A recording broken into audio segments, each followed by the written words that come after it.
চড়াই উতরাই পাহাড়ি অঞ্চলে বাইকে করে কিংবা ডলিতে করে চলে আসুন অ্যাডভেঞ্চার প্রিয় পারশনাথ মন্দিরে। এই মন্দিরের অপরূপ সৌন্দর্য আপনাকে মুগ্ধ করবে। আপনি বাইক ছাড়াও পায়ে হেঁটে ট্রেকিং করে এই পারশনাথ মন্দিরে আসতে পারেন, তবে বাচ্চা ও বয়স্কদের জন্য এখানে ডলির ব্যবস্থা রয়েছে। আমরা পারশনাথ মন্দিরের জন্য বেছে নিই বাইককে। আমরা দুটি বাইক ভাড়া নিয়েছিলাম এবং 650 করে মোট 1300 টাকা দিয়েছিলাম। এরপরে আমরা খাড়া চড়াই উতরাই পথে আস্তে আস্তে রওনা দিলাম পারশনাথ মন্দিরের দিকে। আরেকটা কথা বলে রাখি, এই খাড়া চড়াই উতরাই পথে যদি একটা বাইকের পেছনে দুজন বসেন আর সময়টা যদি বর্ষাকাল হয়, তবে যে কোনো মুহূর্তে বাইকের টায়ার স্কিড করে পড়ে যেতে পারেন। তাই একটা বাইকের পেছনে একজন ব্যক্তিই বসুন। পারশনাথ মন্দির ভ্রমণের জন্য আমরা বর্ষাকালকেই বেছে নিয়েছিলাম, কারণ এটা একটা চমৎকার অভিজ্ঞতা হতে পারে আপনার কাছে। কারণ এই সময়ে পাহাড় সবুজে ঢেকে থাকে এবং মেঘে ঢাকা থাকে।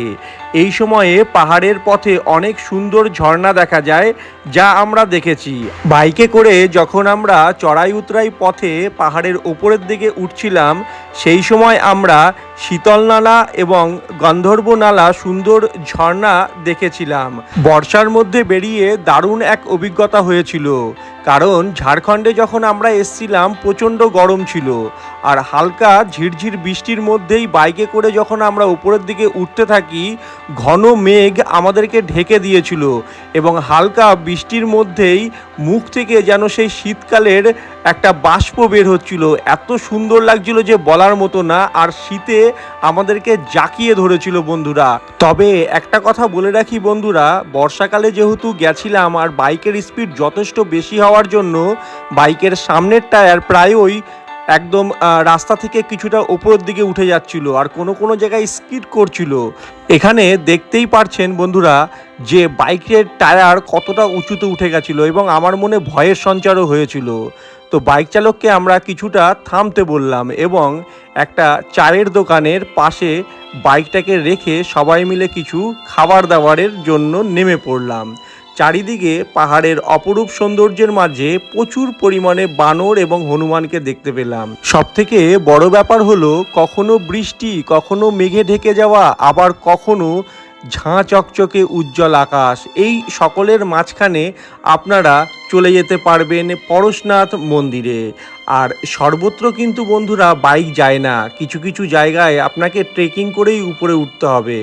আমরা যেমন সমগ্র রাস্তা মিলিয়ে 3.5 কিলোমিটার পর্যন্ত পথ হেঁটেছিলাম, অর্থাৎ বাইক কিন্তু আপনাকে নিচের থেকে একদম 27 কিলোমিটার দূরে পরশনাথ মন্দিরে পৌঁছে দেবে না। এর জন্য আপনাকে অনেকটাই পরিশ্রম করতে হবে। যদি আপনারা পায়ে হেঁটে না উঠতে চান, তাহলে জায়গায় জায়গায় ডলি ভাড়া পাওয়া যায়, আপনারা তাতে করে পরশনাথ মন্দিরে চলে যেতে পারেন।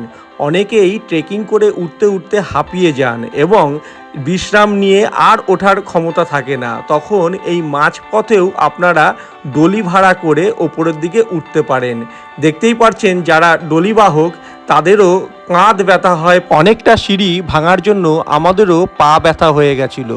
তাই রাস্তার ধারে দেখতে পারবেন যে বিভিন্ন ক্ষেত্রেই কিছু না কিছু দোকান, খাবার, চা ইত্যাদি আপনারা পেয়ে যাবেন। আমরা একটু চা খাবো বলে ঠিক এই দোকানটাকে বেছে নিয়েছিলাম। ওই যে আমার বন্ধু হাত দেখাচ্ছে। এবার আমরা চা খাওয়ার পর আবার বাইকে করে রওনা দেব পারশনাথ মন্দিরের উদ্দেশ্যে। এখনও যে 14 কিলোমিটার পথ বাকি রয়েছে। আর এই জায়গাটা যে আপনারা দেখতে পাচ্ছেন, এখান থেকেই সমগ্র অংশ মানুষ ট্রেকিং করে দেখে 9 কিলোমিটার পর্যন্ত পথ। দূরে যেই নদীটাকে দেখতে পাচ্ছেন, আগেই বলেছিলাম বৃষ্টির জন্য এত পরিমাণ জলপ্রবাহ বেড়ে গেছে যা দেখার মতো। অবশেষে প্রায় 600 সিঁড়ি অতিক্রম করে আমরা পৌঁছে যাই পারশনাথ মন্দিরে, যা সম্বেত শিখর নামেও পরিচিত।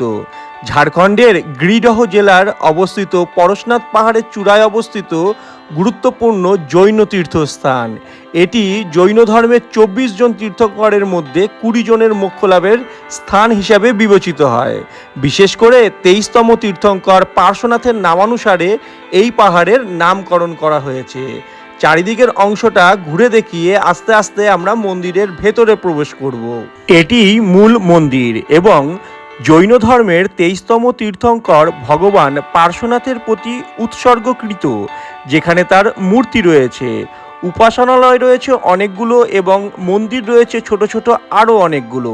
সাদা মার্বেল দিয়ে তৈরি এবং এতে জটিল খোদাই ও ভাস্কর্য দেখার মতন। এই স্থানটি জৈন ধর্মাবলম্বীদের জন্য অত্যন্ত পবিত্র। মন্দিরের ভেতরকার অংশ ঠিক এই রকম। গোল্ডেন কালারের যেই রথযাত্রার মতন অংশ দেখতে পাচ্ছেন, এখানেই জৈনরা মাথা টুকে প্রণাম করে চাল চড়ায়। অর্থাৎ এই মন্দিরের চারিদিকে যে মার্বেলের অংশ দেখতে পাচ্ছেন তার সামনেই রয়েছে চাল চড়ানোর একটি জায়গা, যেটি আপনারা 50 টাকা করে কিনতে পারবেন এবং ভেতরে নিয়ে যেতে পারবেন। এখানে পুজো দেওয়ার পর মাথা টুকে প্রণাম করে আপনারা ধীরে ধীরে বাইরে বেরিয়ে আসুন। উপরকার অংশটা ঠিক গম্বুজাকৃতি এইরকম। মন্দির থেকে বেরিয়েই জৈন ধর্মাবলম্বীদের পবিত্র জল পান করুন, তারপর পান করুন কাড়া। এই কাড়া আপনাকে শরীরে এনার্জি যোগাবে এবং আপনি ধীরে ধীরে নিচের দিকে নামতে পারবেন। যদি আপনি পায়ে হেঁটে উঠেও থাকেন তাহলে দেখতেই পারছেন এখানে ডলি ভাড়া পাওয়া যায়। এখানে অনেক ডলির ব্যবস্থা রয়েছে, এই দেখুন। আপনারা এটাকে ভাড়া করে নিচের দিকে নামতে পারেন। আর একটা কথা বলে রাখি যে এখানে অনেক শিশুরাও যায়, তাদেরকে কাঁধে করে নিয়ে যাওয়ার জন্য ব্যবস্থা রয়েছে। যদি আপনি 27 কিলোমিটার পথ পাড়ি দিতে না পারেন তাহলে মাত্র 3 কিলোমিটার দূরে এই জৈন মন্দিরটি দেখে বেরিয়ে আসুন। আপনাদের ভিডিওটি কেমন লাগলো অবশ্যই কমেন্ট করে জানাবেন। ভালো থাকবেন।